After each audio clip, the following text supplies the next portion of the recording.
Question of the day. What is your favorite moment in board gaming? That moment you had that you were just like, you never got that experience before. I can tell you what one of my top 3 is of all time.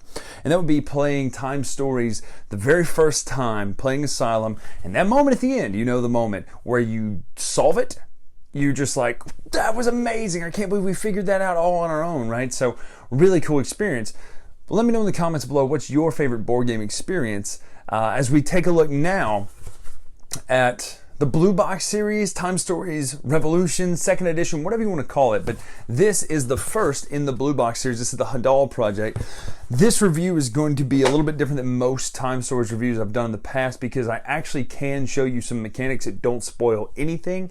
So I'm actually going to show you a few mechanics on how to play the game itself, but we're also going to do a non-spoiler review thought so you can hear what I think about the Hadal project and experience while we're at it. By the way, this is the side box where well, let me just tell you right now, what they're doing is they're separating the experiences out of Time Stories, where in the old version, in the big box, you were kind of doing this big overarching story that carried on, but you're also kind of doing these one-shots that don't really have so much to do with it.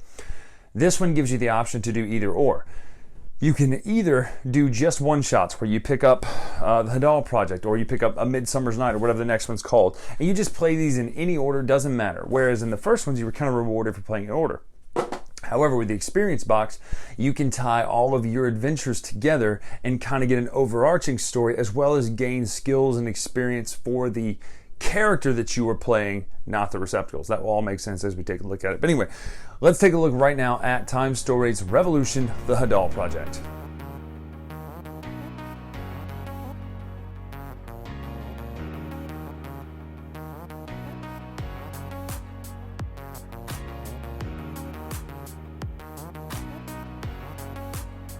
So, for those of you who've played Time Stories before, there's very, very little I can show you that would not be a spoiler. But a main thing are these Azrak tokens. Now, obviously, every box is going to come with these since you don't have to play these in any order.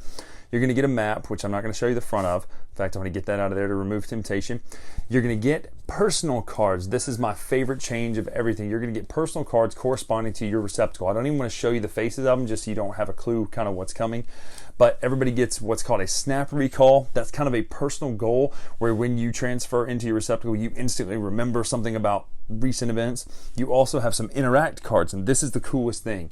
Basically, you're going to come across cards as you're playing, and I'm not going to show you any of those, but when you play, you're going to come across a card that when you turn it over, it says interact with this card. If you do, flip to this card in your interact deck. Everybody's interact deck is different and tells a different story. So the way someone might react to a character, an NPC, is totally different than how your character might. I think that's a fantastic, brilliant change. The Azrak, this is kind of your life force, this is your resource. You are using this mystical energy given to you to keep connected to your receptacle, but also it's how you do challenges and stuff. So when the time captain chooses to go to a new location on the map, you will put a Azrak token where that location is that you want to go. So meaning your character will be down. You start typically, we'll call it 8 for now, 2, 4, 6, 8. Each character is going to start with 8 in front of them. So each time it's your turn as the time captain, you're going to have to put one of yours up there onto the map. You're also going to get what's called a mission card to tell kind of how you're doing with the mission. If you choose to do a standard update, which is how you get all those crystals back from the vortex, which is the central area, you take those crystals, one of them, let's say this is what's been spent to the vortex, and we'll talk about how they get there in a minute. One of them goes out onto the mission return card. The rest of them get split up to your discretion amongst the rest of the receptacles. So yes, you might be running low, but it doesn't mean you're about to die. It means you can get more basically by particularly carefully playing those. Now, what is important is depending on how many runs you do, depending on how many times you do a system update like that, the better score you're going to get at the end of the game, which corresponds to experience if you're playing with the experience one, but otherwise it corresponds to the old peg game, you're an ignoramus sort of thing if you're playing without the experience module. Now, in order to do something, obviously there's item cards too, I'm not going to show you those, but in order to do something, you're going to take one of the cards from the tableau as soon as you get there. This is the phases now. There's the time captain phase, there's the local recon phase, which is where you're going to take one of the cards from the panorama. Again, can't show you. You're going to flip it up and look at it. You can telepathically communicate with each other like you could in the first Time Stories, which means you basically summarize what's on the card without reading it or without showing it. And then you can choose whether to do the test at the bottom. The test involves taking, the Destiny deck. Did I show you the Destiny deck? Yeah, sorry. The Destiny deck. So a test might say something like, let me see if I can find one carefully without actually showing you anything else on the card except that challenge. If you don't want to watch this part, feel free to look away, but I actually want to try to find a test so I can just show it to you from an actual card versus me just making it up. Here we go. So look, I'm not even going to show you what the ending says here, but we'll cover it up with this Hadal Project card so you don't get anything. So it says something like this. So, pardon me. So if you succeed, you get what's under my thumb. If you match it equally to that number, you would get a different bonus if it was listed, and if you fail, you would get whatever's listed here. This is a pretty benign card because whatever's under my thumb is what you're going to get for succeeding. However, the way this works is you're going to check your red skill. So you'll look at your receptacle skill for red, and whatever it is, you can add to it. So you spend an Azrac to take the test. You can add to it by adding as many Azrac from your personal supply as you want to bump that number up. Someone who's standing by, which means they don't have a card in front of them interacting with it, they can add one Azrac to bump your number up. So now let's just say I had a 2 base, there's 4 in there, which puts me up to a 6. You say, why would you want to be above it that high? Well, typically you're trying to match it exactly, but then you would draw a Destiny card, and I'm not going to flip these over and show you, but from this deck you can see on the back that there's at least a -2 and there's at least a +2. So if this flips up and it's -2, that puts me at 4. I'm still above it. I still pass the test. So it kind of plays a little bit like Gloomhaven, a little bit like Lord of the Rings Journeys in the Middle-earth. It's just nice. That's how all combat and everything is resolved now, is with these Destiny cards and your skill number. But that is essentially how you play the new Time Stories Revolution game right there. So that's it. Right now I'm going to do the non-spoiler section. I will clearly let you know when I'm going to do some mild spoilers, because to be honest with you, I'm not even going to do a major spoiler section. I just want to talk about a couple of things at the end. So if you don't mind some mild spoilers as far as theme setting and things, that's fine. You can listen in here in a few minutes. And I will clearly let... So that's it. That's the Hadal project. Now, this is the non-spoiler section of the review, so there won't be any kind of spoilers at all here. This is just overall thoughts about this experience, as well as the version of Time Stories, these blue boxes. At the end of this video, I'm going to do a slightly more spoilery section where I'm not going to go full spoilers, but I'm going to tell you a little bit more in-depth things that I liked about it. And some of you might want to hear that. Others, you may not want to hear it at all. But just know that this first section will be non-spoiler, and then there'll be a clearly delineated section of spoilers. So, first of all, let's talk about what I love about this game. Obviously, the art in Time Stories is always top-notch. Each one is a different person each time they do the boxes. This one is no exception. It is gorgeous, gorgeous art from that beautiful setting. And again, I'm going to keep spoiler-free on this part, but from the setting you see from the front of the box, you kind of get this idea, okay, the Hadal project, there's some really cool exosuits or things going on there. Just good art all over the place. $20.99, so you know it's futuristic.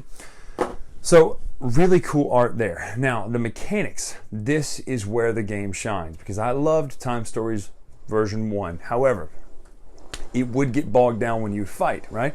You'd take that time to fight, you'd be rolling dice, hopefully knocking enough shields off, and running out of time and doing multiple runs. This is straight out of the rule book, so it's not a spoiler at all. There are no more runs. It's a one-time through. You're not going, oh, we got to start over and do the whole thing over and get this item and then get this item. Remember where that item was. Don't forget to get it and bring it over here. There are no runs in this one. It even makes a joke about it in the rule book that the elders called those runs. No, you're playing from start to finish of the story. Now, there are certain things that can happen in the story that shift things around mechanically and thematically, but in this one, it's pretty straightforward, which I love. So that's the actual kind of overall mechanics, but a little in-depth here. I love the fact that you're using that Destiny deck a la Gloomhaven or Lord of the Rings Journeys in Middle-earth versus rolling dice. As much as I love rolling dice, and I didn't think I would like this, I like this system better because you know kind of what's coming in that Destiny deck as you play forward. Now, I'm not going to show you, as you saw earlier, I didn't show you what was on the Destiny deck. You know there's a -2 and you know there's a +2, but you're not entirely sure what's in between. I think that's really smart. And as you start playing the mission more, you uncover, okay, I know what's in this deck. My guess is, though, in the next mission that comes out, totally different Destiny deck. You won't know what those integers are in between there. Really, really cool if you ask me. I like spinning the Azrac. I think that's really cool. It makes it more resource management other than, oh crud, we're out of time, we got to start back over.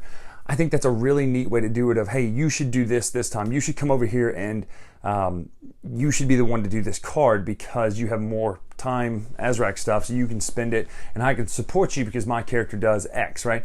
That's a really cool idea to where it streamlines everything, to where it's not just spending time units, rolling the dice, hoping you don't take too many time units. I love how you spend the Azrak to do the challenge, you spend the Azrak to explore, you can spend it to support, or you can also get them all back based on you doing the updates. I think the system update idea is a really, really cool way to do it. So overall, thoughts on mechanics of the new blue box system.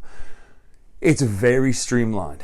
If there were wonky things you didn't like about one that felt kind of bolted on, second edition, blue box, whatever you want to call it, really fixes that. Time Storage Revolution fixes a lot of the problems from the first box set.